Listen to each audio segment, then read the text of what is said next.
Ladies and gentlemen, good evening and welcome to Q2 FY23-24 results conference call of BAJAJ-AUTO Limited. My name is Rayo and I will be your coordinator. As a reminder, all participant lines will be in the listen-only mode and there will be an opportunity for you to ask questions after the initial remarks from management. Should you need assistance during the conference call, please signal an operator by pressing star then 0 on your touchtone phone. Please note that this conference is being recorded. I now hand the conference over to Mr. Anand Newar, Head Investor Relations from BAJAJ-AUTO Limited. Thank you and over to you, sir. Thanks, Rayo. Good evening, everyone, and welcome to BAJAJ-AUTO's Q2 FY24 earnings conference call. On today's call, we have with us Mr. Rakesh Sharma, Executive Director, and Mr. Dinesh Thakur, Chief Financial Officer. We will begin our call with an opening remarks from Rakesh on the business and the operational performance for the quarter, and Dinesh will take you through the financial highlights. We will then open the forum for the Q&A. Over to you, sir. Thank you, Anand. Good evening, ladies and gentlemen, and welcome to our earnings call for quarter 2. We deeply appreciate your presence here this evening. So let me begin with an overview of our performance in Q2. Yet again, we have delivered a record financial performance with an all-time high revenue, EBITDA and PAT, breaking our previous record that was set just last quarter. This performance is yet again a great reminder of Bajaj Auto's robust business model that reflects the resilience and vitality of a well-diversified business. Dinesh will take you through the financial performance, so let me focus on the business unit performance. Starting with exports business unit. The macroeconomic environment combined with the new geopolitical issues remain uncertain. However, the world and in particular the financial systems seem to have adapted to this as the new normal, which is leading to some improvement in forex availabilities for trade. However, currency-led inflation has continued to dampen the pace of recovery after the sharp fall in H1 of last year. Overall, our exports are still at about 66% or two-thirds of the peak which we had recorded in financial year 22. But sequentially, there is a 8 to 10% quarter-on-quarter improvement in both retails and our shipments. And this has occurred across all regions. Africa is a double-digit improvement powered by Nigeria on a quarter-on-quarter basis. Asia, MENA, which is Middle East and North Africa, and LATAM are single-digit improvements. We expect the recovery to continue at this overall pace. The return to peak levels of performance will be a slow and steady process rather than a quick one. Coming to domestic motorcycles business unit, the industry recorded a growth of 5 to 6% year-on-year in retails for the months of July and August, followed by a 20% growth in September, therefore delivering a growth of 10% for quarter 2 on retail basis. In this, the 125cc plus segment continued to grow faster than the 100cc segment. In quarter 2, the industry weight of the 125cc plus segment shifted to 51%. Our retails are up 22% in the quarter on the back of the 125cc plus performance, which grew at 36%, significantly outpacing rest of the industry. Our market share in the 125cc plus segment is now 30%, and the segment accounts for 65% of Bajaj Auto's volumes. In billing terms, you would have seen a decline, but I would like to remind you here of the skewed base of Q2 last year, where channel inventory was being refilled post-resolution of the semiconductor supply issue. And therefore, you would have seen a very sharp growth performance in quarter one, which is also to be ignored because last year, quarter one was very small for Bajaj Auto. The festive period, just based on last 3 days of retails, has got off to a promising start.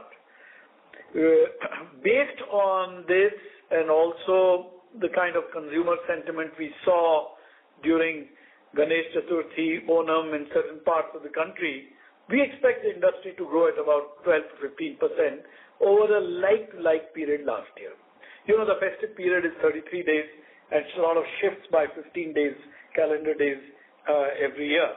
So when we compare the like-to-like 33 days of last year with this, we are hoping that it will be, a double-digit growth. Bajaj Auto should outpace this performance comfortably, again on the back of a superior performance in the 125cc plus segment. Our strategy continues to drive profitable growth in the 125cc plus segment based on product differentiation and sharp positioning. Towards this, the upgrades of Pulsar 160 and 200 NS, the new Pulsar N160 have all combined to increase our market share. The recently launched Pulsar N150 is positioned for a modern sporty commuter and has been very well received. Pulsar has deeply strengthened its leadership in the 150 to 250cc segment with a commanding market share now of almost 40%. Almost 6 new launches and upgrades are expected in the next 6 months, which will further consolidate our position in the 125cc plus segment and drive market shares to a new high. Commercial vehicles, the hero business for Bajaj Auto this quarter is really the three-wheeler business. It had a record-breaking quarter with quarterly volumes touching a new high of 132,000 units and sales in September itself crossing 50,000 units. This translates into a growth of 34% quarter-on-quarter and 81% year-on-year, consolidating a significant leadership position with 80% market share in September. The performance is driven by capturing in a very disproportionately high manner the conversion of diesel markets to CNG. Our shares in cargo and diesel segment have also increased. All the increase in market share has been achieved while improving EBITDAs and pricing premium over competition. Electric three-wheelers were launched in Agra and we've completed a quarter of our pilot over there and they've been received extremely well with Bajaj Auto e-three-wheelers capturing almost 70% market share in Agra within the quarter. We've commenced our phase 2 calibrated expansion program, which will take us to 40 cities in the next 6 months. We have already entered, after Agra, we have already entered about 10 cities. The big push will happen thereafter in FY25. Our approach is to first attack markets where autos are not permitted, and this brings in new business to the company. It is important to state that at this point, the e-three-wheeler business is not margin dilutive for us, and therefore we are keen to drive its expansion while ensuring a very high standard of customer service.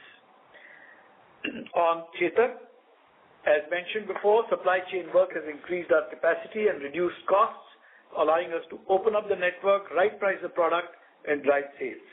We are now in 120 cities with 140 exclusive sales and service stores, covering almost 75% of the high-speed EV market. Our market share has increased from 4% in FY23 to 11% in September in retail terms. We are pushing for reaching the 10,000 sales mark this quarter and then building on it next quarter. Within Q3, we will present 2 upgrades and follow this up with a further expansion of the range in Q1 of next year. Our network, alongside, will expand to about 180 cities by the time we exit the financial year.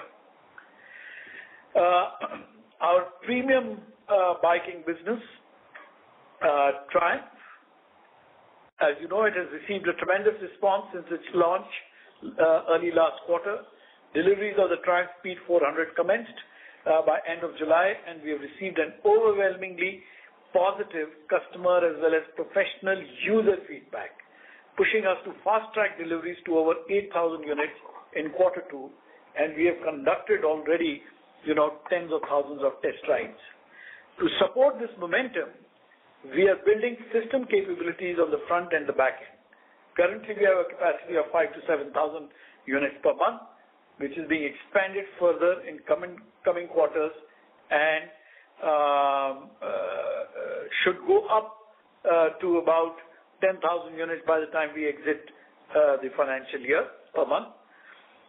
This will allow us to take the brand to over 100 cities by the end of FY24 from the current count of 20 cities.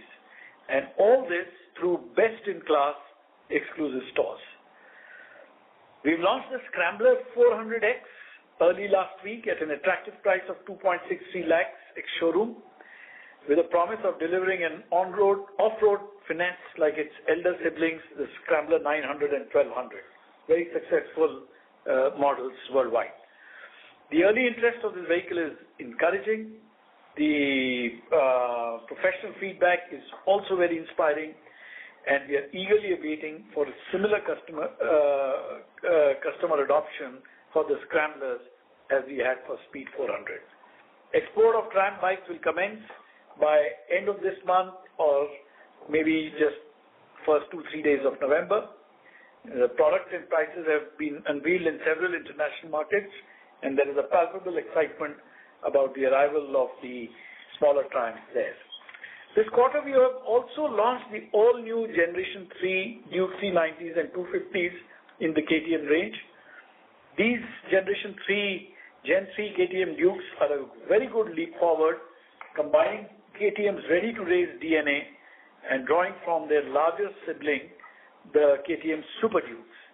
A new Husqvarna range is also on the cards, and we expect this refreshed portfolio to energize the sales performance. As we move forward into the rest of the financial year, our focus will remain unerringly on delivering outstanding outcomes in 5 business areas which will define the company's overall performance. Number 1, continue to drive growth in 125cc segment, building the Pulsar franchise through new launches. Number 2, ensure 80% market share in 3-wheelers and steadily expand e-autos. Number 3, ensure steady export recovery with a quarter-on-quarter improvement in sales in every market. Number 4, expand the Chetak business to 10,000 units per month based on new launches and good supply chain support. And finally, number 5, scale up the Triumph sales in India and in due course in overseas markets too. With this, let me hand over the call to Dinesh to take you through the financial performance. Thank you. Thank you, Rakesh. Good evening, everyone on the call, and thank you for taking the time this evening to join us. Let me start by saying we are very pleased with our performance in the context in which it has been delivered. It's been a record quarter, coming on the back of what was a previous record quarter in quarter 1 itself. As usual, let me start before getting into the financial commentary with a quick roundup of the operating context which really has underlined our delivery of the results this quarter. On exports, you heard Rakesh talk about it. The environment remains very volatile with continued macroeconomic challenges across our key markets. We're doing well to really be able to build back volumes, trying to make each quarter larger than the previous one. You know that we hit a peak volume of 210,000 units in FY22 when markets were buoyant and flush with liquidity. That went down to 115,000 in quarter 4. It's built back to 130 in quarter 1 and 140 in the current quarter.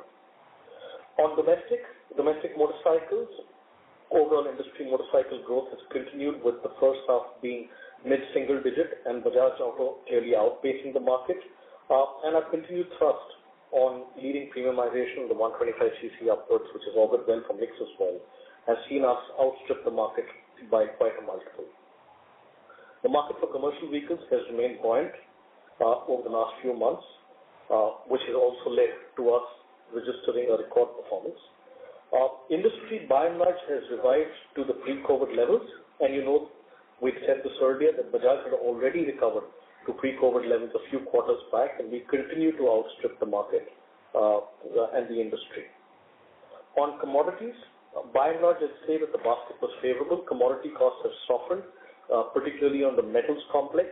We seem to be fast approaching levels that we had seen in the back half of FY23. You will recall at the last call I had mentioned that we'd seen a slight uptick on steel and aluminium, but that had settled down towards the end of the quarter, and we've continued to see stable and soft commodity prices through this quarter as well, and therefore some level of tailwind to our profitability. The currency situation has remained stable to slightly positive, with export realizations coming at 82.6 as against 82.1 in quarter one and 79.8 for the same period last year. Now, with this operating context, as a backdrop, I think we did a fine job of reporting our best ever performance on all counts, on revenue, on EBITDA, on margin over a 5-year horizon, and on PAT. Coming to revenue, our revenues at 10,777 crores represented an all-time high, was up 6% year-on-year. However, I'd like to draw your reference, and Rakesh alluded to this, and made a mention that the base period clearly we were faced with a very stiff comparator. It was when we were filling back inventory, having resolved the semiconductor issue, and therefore I'd like you to focus a lot more on the normalized performance in the first half, which essentially points to a 16% revenue growth year-on-year. Now, just to make the point, before we get to the domestic business, which has registered another all-time high and a peak performance, just to bring that to life with numbers, you would recall that in quarter one we reported motorcycles growth. I'm just using motorcycles as an example. We reported motorcycles growth of 60% upwards on billing volumes, and quarter two on motorcycle growth we're down 23%, and that essentially represents the skew that we had because it was coming off a depleted quarter one in the base and a fill back quarter in quarter two in the base, right? And so therefore, when you normalize it, volumes for the first half are 7%, even though our retail growth for both quarter one and quarter two, and therefore half one, are closer to 20%. So we sustain momentum in retail terms, which is really the health of the business, even though billing numbers and therefore reported revenues have been skewed between quarter one and quarter two. Our domestic business registered a new peak. You just heard that being mentioned on the back of 6 successive quarters now of double-digit growth, really led by the sustained competitive growth of the 125cc upwards on domestic motorcycles. The momentum on the CV business that has now hit a historic high. The last time commercial vehicles hit a record was way back in 2018 when it had done 122,000 units in a quarter. This is now the new record and a continuous scale up on Chetak. EBITDA came in at 2,133 crores, surpassing a very significant milestone of 2,000 crores in a single quarter, and this is the very first time that we have surpassed it, registering a growth of 21% year-on-year. Our margins closed at 19.8%, up 260 basis points year-on-year, driven by dynamic price and cost management, which accounted for the most part, better foreign exchange realization, and a richer product mix, which more than offset or covered for the drag arising from the investments that we are making in growing our electric scooters business. On a quarter-on-quarter basis, our margins improved 80 basis points. You recall we had reported 19% last quarter, and largely arising out of the seasonal mix that we had called out then on domestic motorcycles given the festive season. So it was 19.0, and so the 80 basis points that we have improved in the current quarter is really coming on the back of softer commodity costs and better product mix, really driven by the higher sales of three-wheeler portfolio, which is offset a part of the drag that we have on mix coming out of higher volumes into Nigeria. When you look at it from a price and cost perspective, I'd say pricing across the breadth of the business after adjusting for the pluses and minuses has been flattish. So really margin improvement sequentially coming on the back of softer commodity costs and an improved product mix, largely led by the buoyancy of our three-wheeler business. Finally, we closed the quarter with a record net profit of 1,836 crores and a cash surplus of nearly 17,500 crores, having added almost 3,600 crores of free cash flow in the first half of this year. That represents a very significant 60% increase over the same time last year. And this cash pile of 17,500 crores is after having disbursed nearly 4,000 crores of dividend. As you would make out, the balance sheet therefore remains very robust and healthy with this cash surplus and allows us enough fuel to be able to invest competitively for growth and investments as we look forward. Let me end by saying, looking forward, I think there are a range of priorities that Rakesh summed up with, and I'd like to quickly call out before we hand over to you for questions.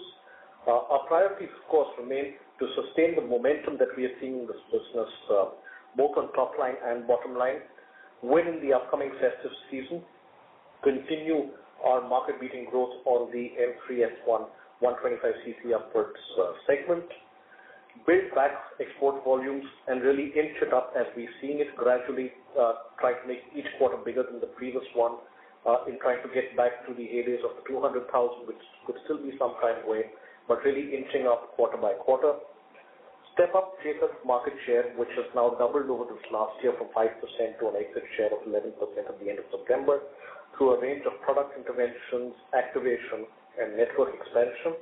Retain the momentum on our three-wheeler business and roll out to many more cities the electric three-wheeler, which has received a very encouraging early response.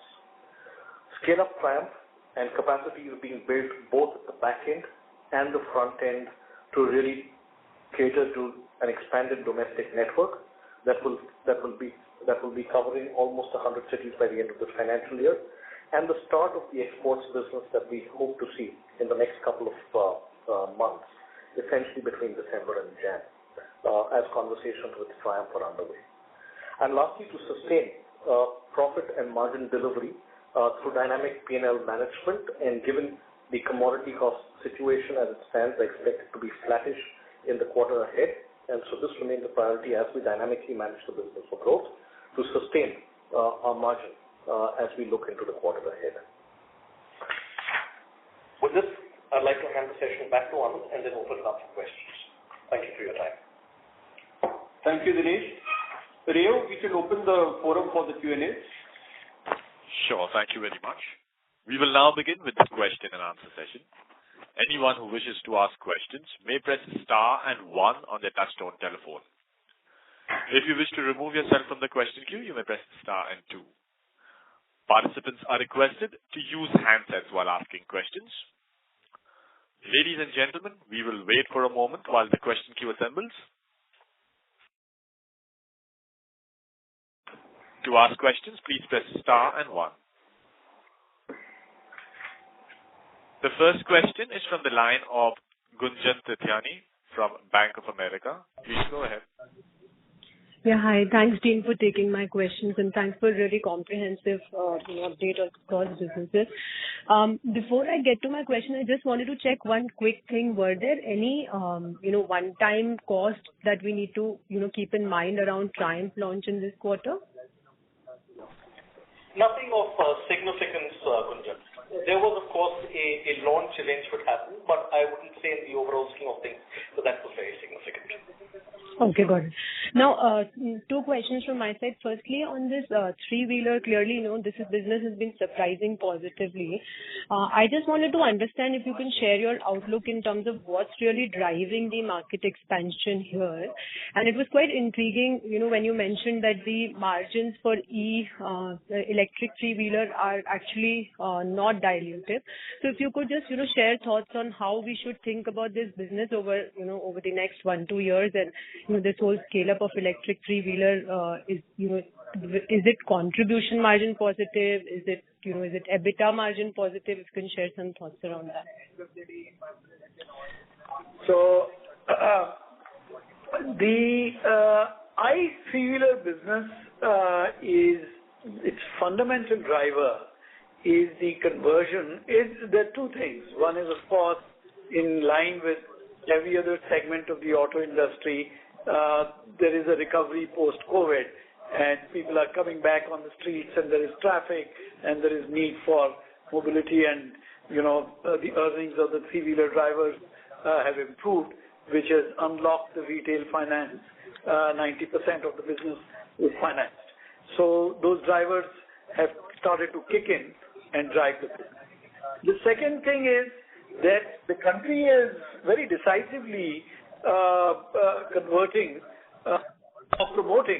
the usage of CNG. And the CNG-powered three-wheelers really deliver a much better economic compared to diesel-powered.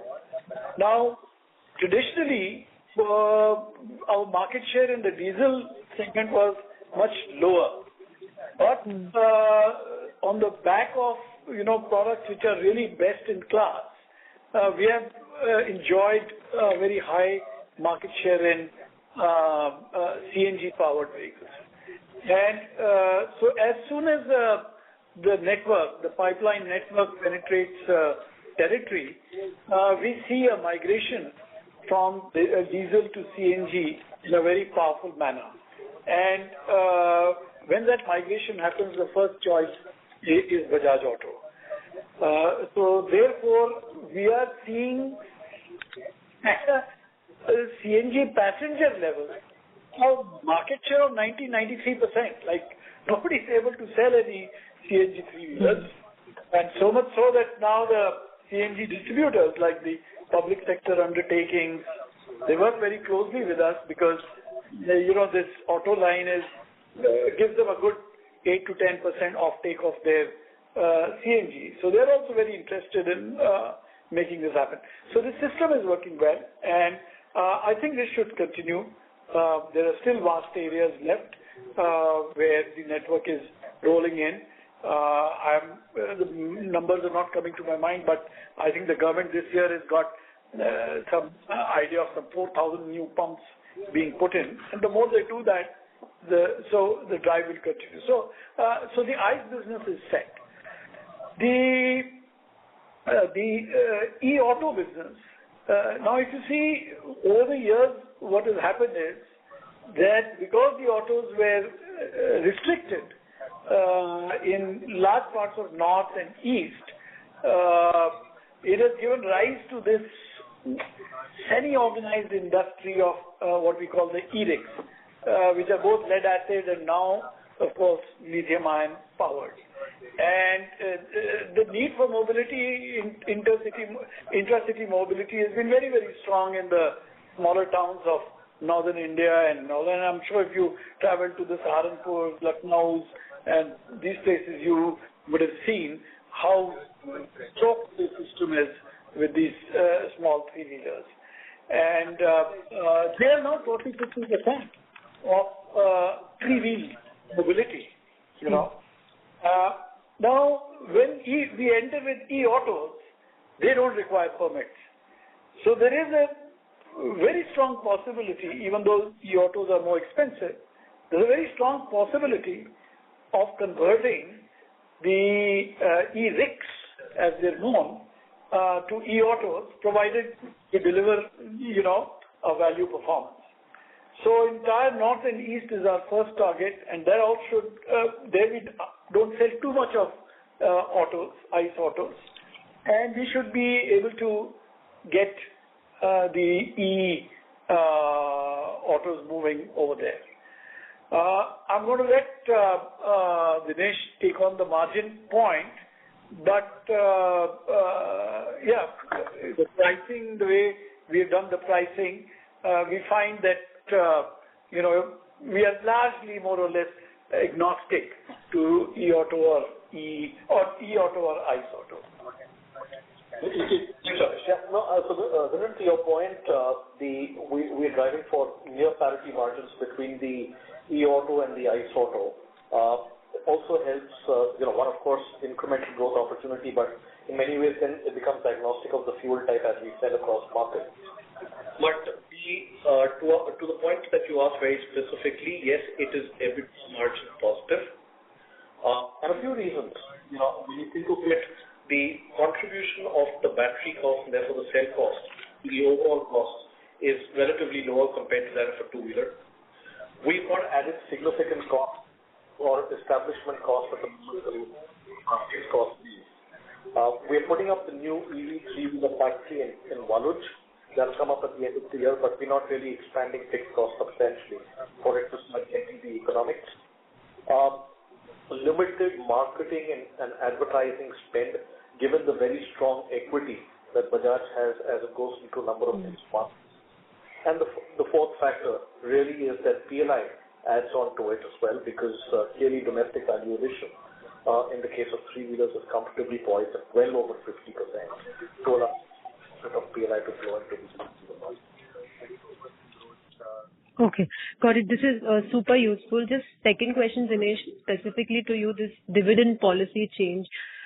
Can you talk us a little bit as to what triggered this change? And I do see the scope of fund deployment has been expanded to quite a few new inclusions. So, if you can just give the thought process around it. And earlier again, buyback wasn't part of that shareholder return that you spoke about. So that also seems to be included. So if you can just share what triggered this and why the change now.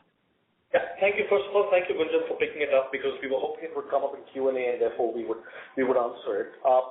But look, at the board, we discussed today the amendments that we are making. I think taking cognizance of the fact that there are multiple routes these days available to really reward shareholders or pay out excess cash, right? And so what we've done is to really expand the remit of that to a concept called the overall payout to shareholders, which will be a function essentially of the dividends plus the buybacks or any other such similar routes that might exist or come about in the future. But really expanding the remit of a variety of ways by which you can return cash to shareholders. And we, despite the earlier dividend policy we had to set up slabs for it. So we think based on the PAT of the year and the surplus funds that are available on the balance sheet, there are various slabs that we propose, and we've not fundamentally altered it. The first slab is at 50, which is similar to what it was in the past. The second slab was 70%. And we said for cash in excess of 15,000 earlier, we used to say up to 90%. We've just said greater than 70% because then it allows us, as the board, the degrees of freedom to decide how we need to pay it out to shareholders over a period of time through a mix of dividends and buybacks.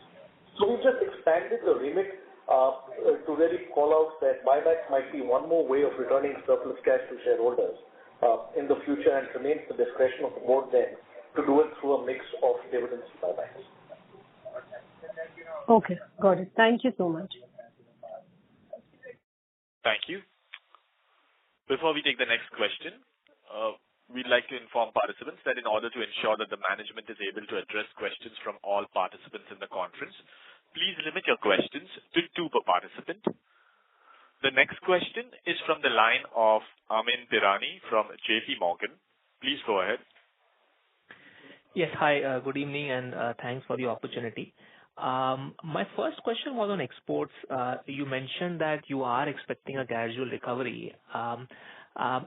Within exports, it seems that three-wheelers as a category have been impacted much more than two-wheelers. And I'm guessing it is because some specific markets which were large contributors are, near zero right now. So if you can give some comments around how you see the three-wheeler export recovering, and are there any new markets or new opportunities which could offset, some of these larger markets like Egypt, which, have gone into some kind of a regulatory bans kind of situation? Yeah. So you're right. The three-wheeler recovery is slow, and you see, the Egypt had hit us even before this downfall commenced in Q2 of last year. So that is, something which had already impacted us. In terms of the CV, whether there's any other market which is behaving very differently, no, I would not say that. It's just that, because the three-wheeler is a more expensive product, it becomes that much more difficult for people to acquire it. It is following a very similar pattern as two-wheelers. So it's largely country-driven and a few percentage points behind two-wheelers, but following the same trajectory as two-wheelers. In terms of making up the deficit of Egypt, which was a very, very large market for us, we have got about 11 markets, which I would not like to name, which are under active business development. I don't think any single market will replace Egypt, but in a combination, if the markets improve, we will start to see this mitigation happening in these 11 markets. You see, we have been through this cycle before. We used to export 20,000 units 7 years back, out of which 10,000 were to Sri Lanka, and then Sri Lanka banned it. But we went to 25,000 units with zero in Sri Lanka on the basis of opening up Cambodia, Philippines, Ghana, Mexico, Colombia, Bolivia. I can name maybe a dozen countries, which collectively combined to Myanmar, combined to overcome this 10,000 unit gap. So that is how we sort of met the challenge of the ban in Sri Lanka. This is the same way we are approaching the Egypt issue. It's just that the macroeconomic conditions have, made business development a little bit more difficult. But over a period of time, through these new markets, we should be able to overcome the Egypt deficit. Okay, that's helpful. And just going back, on the three-wheeler or the e-auto, where, like you rightly mentioned, you've already gained a lot of market share in the cities that you have launched. As you expand this, how do you see the value proposition of a CNG and an EV? I guess it's clear that both of them are winning against diesel as a whole. But between the two, is there, CNG is still a better value proposition than the EV? How do you think, you would like to position it as you expand going forward? No, as the e-auto is a better proposition than CNG. At this, in these conditions, which are, if the FAME is not disturbed, then as things stand now, with this FAME subsidy, e-auto is a better proposition than CNG for the driver. The other thing is that in a lot of markets, the permits, when people buy CNG vehicles, they also have to buy a permit. And that itself is very expensive. So the acquisition cost of in some markets where it is restricted and permits are not freely available, in those markets, e-autos don't require any permits. So it's much better. Okay, that's quite helpful, sir. And thank you for taking my questions, and all the best. Thank you. Thank you. Thank you. The next question is from the line of Kapil Singh from Nomura. Please go ahead. Hi, sir. Good evening, and congratulations on a strong set of results. My question is just to conclude on three-wheeler ICE business. Do you expect the volumes to grow from these levels as we look ahead? Yes, we think that the volumes will continue to rise on the back of the penetration of the CNG network and the recovery in traffic conditions. But again, it will be a steady progress. I don't expect them to be rocketing upwards because we are at a very, very high level. And now, to be frank, we have reached a very high level of market share. So the growth which we have seen in the last 6 months or so has been driven by the recovery of the market, penetration of the CNG network, and expansion of our market share from 60% to 80%. In CNG, it has gone to 90%. So now I think we will ride the market growth rather than the combination of market and share growth. So therefore, there will be growth, but it will be muted. it will be lesser than what we've been experiencing now. Thanks, sir. And second question is on electric two-wheelers. Just wanted to understand that as we look to expand the portfolio, which segment customer are we targeting? And for example, what I'm trying to understand is the 100 cc motorcycle customer also looking at electric two-wheelers? Is it only the scooter customer who you think we will be addressing? And in that context, what kind of electric mix are you thinking about for scooters or for motorcycles going ahead? We are targeting all those customers who are very economically driven and for whom the scooter format is acceptable. So you will find that people in the adopting the electric two-wheelers range from people who had previously owned a entry-level motorcycle to somebody who is buying it in addition to supplementing a car in the garage. You have got the full spectrum of users, and the real proposition of the proposition which is really getting traction for two-wheelers, electric two-wheelers, is one based on economics.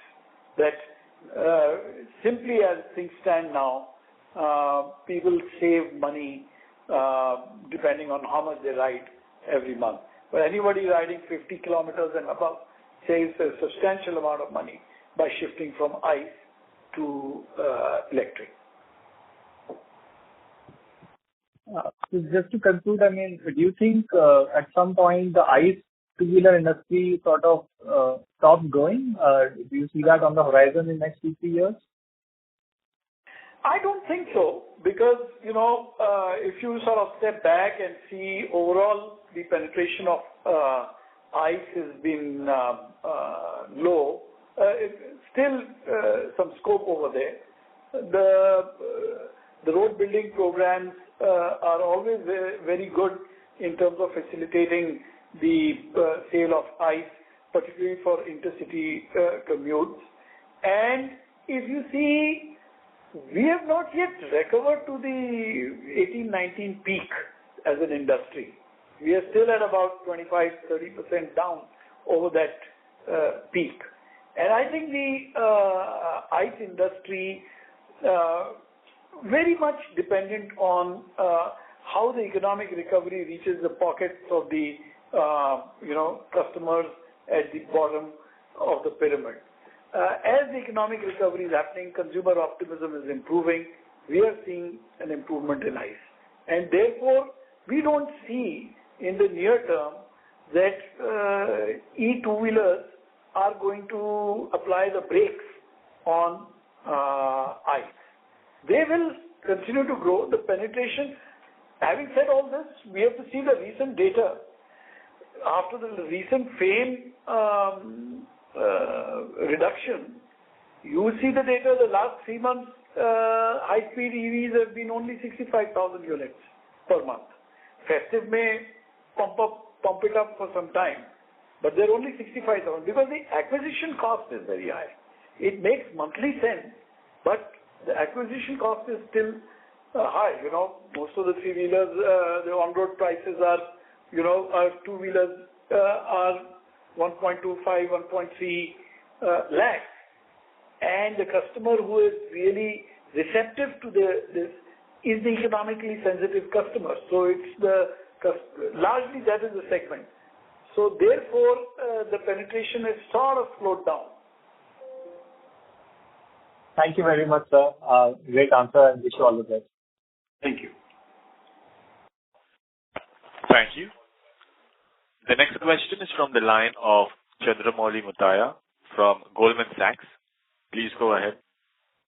Hi, good evening, and thank you for taking my questions. My first question is just a clarification of the e-three-wheeler profitability commentary. So I think we did make a statement that it is not margin dilutive from BAJAJ-AUTO, and also we sort of commented that it is on margin parity with the electric three-wheeler. So just trying to understand, is it sort of, should we think about it as a positive margin product, or should we think about it as on par with the corporate EBITDA margin in that 18 to 20% range? I couldn't understand the In where is the margin set? We don't go into that. Okay. Got it. Thank you. The line was a bit fuzzy, so we missed the question. But I think just to rephrase, you're asking us whether the margin profile for the electric auto is at parity with the enterprise or with the CV businesses.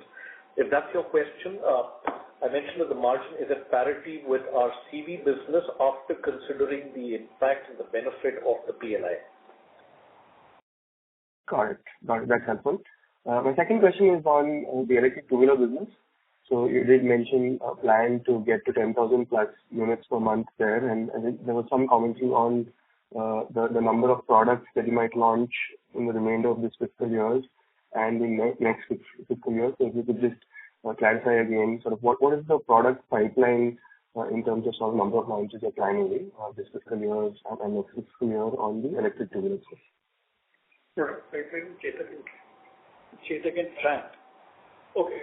Yeah, so like I said, once this festival is over, we will be introducing new models in Chetak.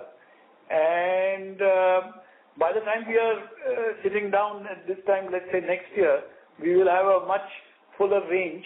We have set up exclusive showrooms with one of the reasons why we were doing that, when we were thinking about whether to go to exclusive Chetak showrooms or take the easier way out of putting them in Bajaj showrooms, like some other people have done.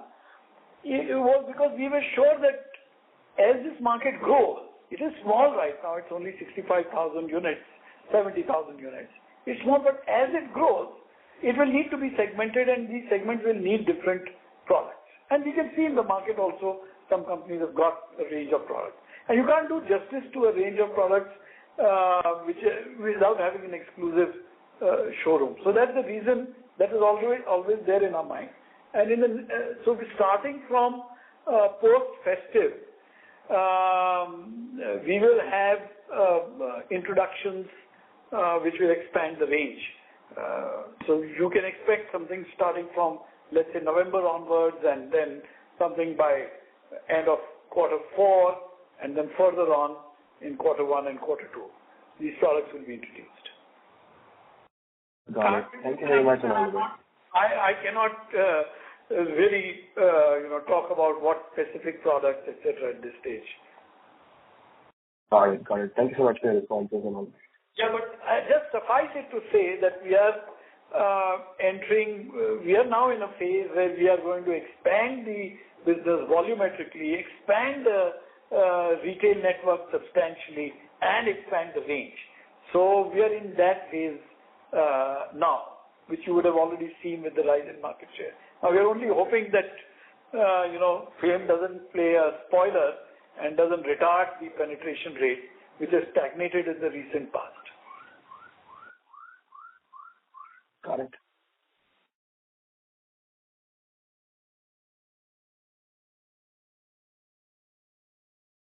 Thank you. The next question is from the line of Raghunandan NL from Nuvama Research. Please go ahead. Thank you, sir, for the opportunity. Couple of questions to Dinesh, sir. Firstly, steel and crude derivatives has seen some increase recently. Do you expect some cost increase in commodity basket for Q3 versus Q2? Thanks for your question. You're right. Very recently there's been a slight uptick, but I think when I look at the forecast out ahead for this current quarter, which is essentially quarter 3, I think given the softening on some of the other commodity baskets, especially noble metals, which have kind of corrected quite significantly, I think on balance, I would expect a quarter which is quite flattish on commodity costs. Thank you. Good to hear that. And Dinesh, sir, can you share some numbers on spares, exports, and financing ratio for the quarter? So exports was about 406 million for the quarter.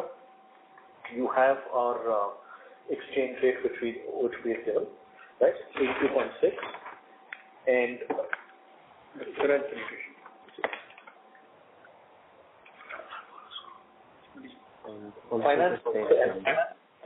Finance penetration for the quarter for our motorcycles business was 77% and 90% for our three-wheeler business. Not fundamentally different from what might have been in the previous quarter. And share of Bajaj Finance would be? Share of Bajaj Finance would be 43% of the total retail. Okay. And the spares number, sir, if you have it handy? Spares is close to anywhere between 1,200 to 1,250 crores for the quarter. Thank you so much. And lastly, can you share the Triumph pending order book? Sorry?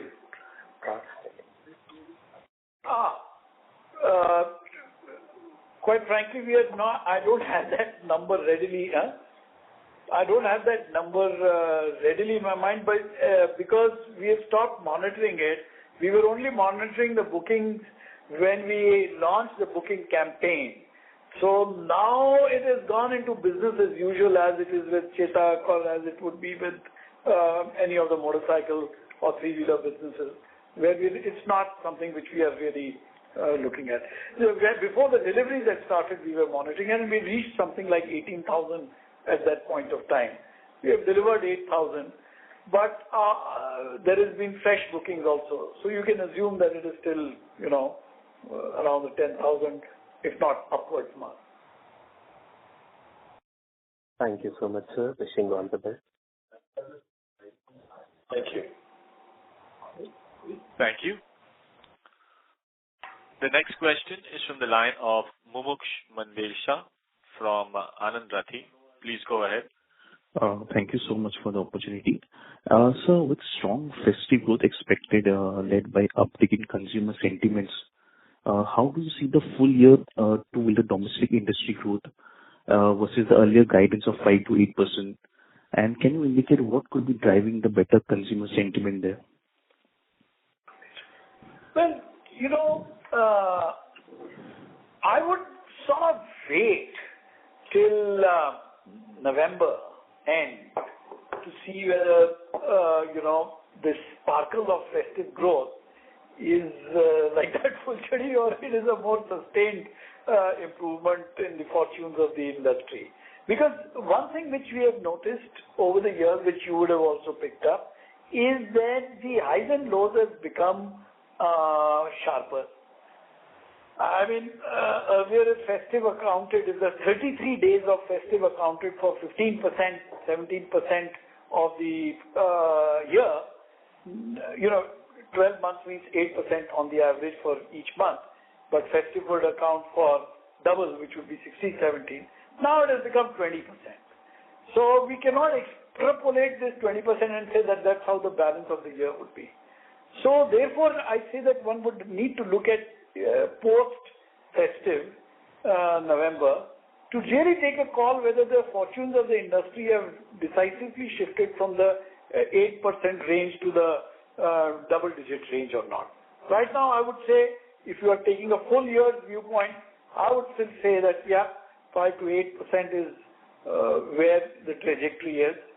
Let's see how it goes in November, and then we'll be able to take a call. Got it, sir.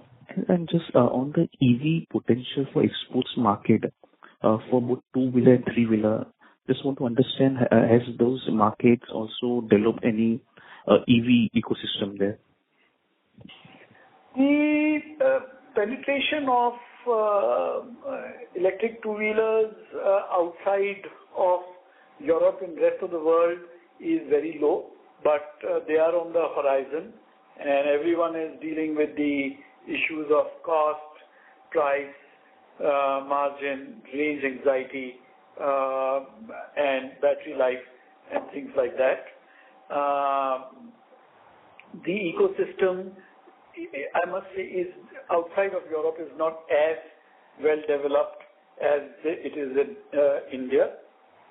But there are opportunities which are bubbling because of our very, very wide footprint all across the world.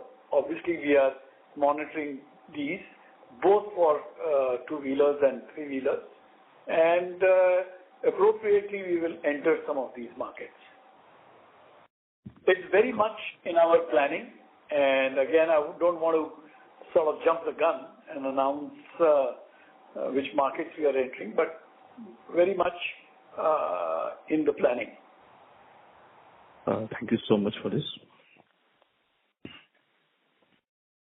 Thank you. We'll be able to take one last question. We take the last question from the line of Binay Singh from Morgan Stanley. Please go ahead. Hi team, thanks for the opportunity. Just going back to the electric three-wheeler comments that you guys made, quite interesting to note that the profitability is closer to the ICE version. Just to understand, do you think that will also be the case when you ramp up pan-India? Or is it just that you are in a small pocket so the competitive intensity over there is lower? And secondly, linked to that, when we talk about why the electric two-wheeler margins are a lot lower than the electric three-wheeler, Dinesh highlighted three things, right? PLI, battery cost being lower, and secondly, lower advertising and sales spend. So looking at these three, it's very likely that PLI will go in two-wheeler also. So how do you see the two-wheeler margins then trending over a period of time as like scale builds up over there? So any comments on sustainability of this three-wheeler margin that we're talking about on a pan-India basis, and then any comments on trajectory of two-wheeler? How does that churn? So I think there are a lot of things which need to be which should be clarified to you. So please listen carefully and take the notes, because number one, who told you competitive intensity is low in the markets we have launched? We are in fact the last mover, because there's already Piaggio and M&M and a host of other companies. All the players who are present all over India are also present in the places we launched. The reason why we delayed our launch is when we did our testing and trials with consumers, we got strong feedback about certain expectations they had from Bajaj-AUTO, because they feel Bajaj is the leader. So we had to go back. And last year I was all constantly telling you that it has got postponed, it has got postponed. And it was this reason that we had to get the product sort of in the bullseye region and only then launch it, because we didn't want to sort of... so people had a head start over us. So I don't think that the competitive intensity which we will now encounter as we move into newer and newer cities will be more or less. In fact, if we don't encounter e-rickshaws, then it might be less. So I would say the competitive intensity is the same. The one very important point which Dinesh highlighted as to the reason why the margins are different, which I don't know whether you mentioned or not, but the key reason, the biggest reason is that the component of the cost of the battery in the vehicle, the comparison between two-wheeler and three-wheeler is different. So three-wheeler it is much less. Secondly, the three-wheeler, only the battery has changed for us, and with a little bit of some other stuff which is there, it is essentially the same three-wheeler. What we are saying to the customer, technology nahi, but bharosa wahi. It's essentially the powertrain has changed and the three-wheeler has remained the same. The marketing and all the other costs are a smaller factor. The PLI, I think you're confusing PLI and FAME. The PLI is equally applicable to two-wheelers also and to three-wheelers also. Right. No, so I was just picking up from the comments that Dinesh made. But then to an extent, this is a very encouraging commentary, right? Because then it means that... So I also want to say, when the space gets limited, your ability to adopt one chemistry or the other also gets limited. Now, when you have a larger spaced vehicle like three-wheelers, you have options of different types of chemistries and different types of... we don't have to pack them so tightly, and therefore you have the better flexibility in making more value decisions on the battery. So it's not just about that the battery cost is constant and it is divided by the total vehicle cost. The battery cost itself can change because you have a greater degree of freedom in choosing a value a better value battery. And then just to look at it in terms of growth, because then it looks like a good growth vertical for us. That is, Yes, it is. And would you say that between all the business segments, just taking like a 3-year CAGR view or so, fair to say that the three-wheeler business, ICE plus EV domestic, should at least be on track or in a similar run rate as the two-wheeler business? Because, like this is opening up a new vertical, right? The EV side opens up markets which were earlier restricted. Yeah, so it will be on a healthy track. But at the same time, I feel that the two-wheeler business for us, and particularly with the now tailwind supporting the top half of the industry more than the bottom half, and that is our, that's the playground where we have strengths in, and the fact that we still have a lot of room to grow in terms of market share, even in the 125cc plus segment.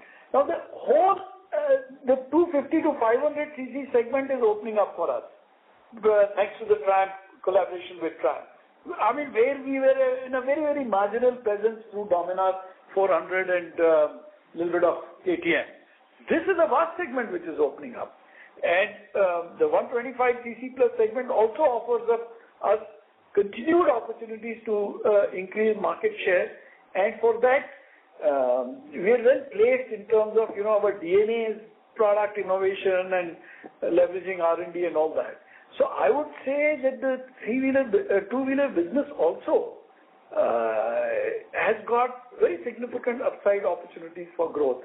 What was, let's say, a year back, not being, we couldn't imagine it or envision it, was the three-wheeler opportunity. That was looking like tanking.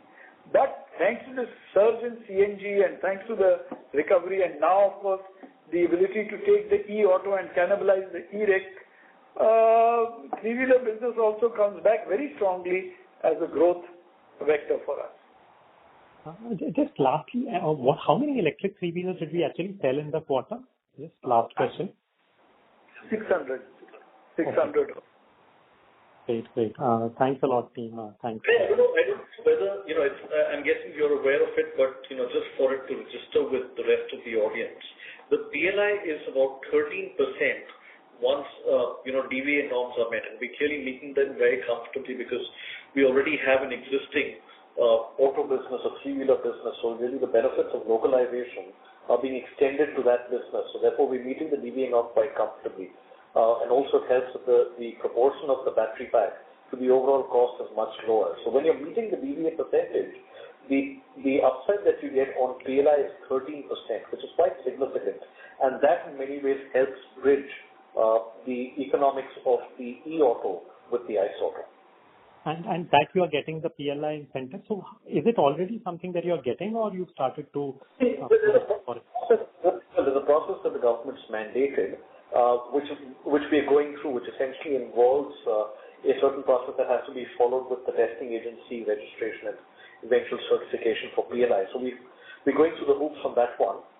But the fundamental condition on domestic value addition being at a 50% threshold is comfortably met for the e-auto.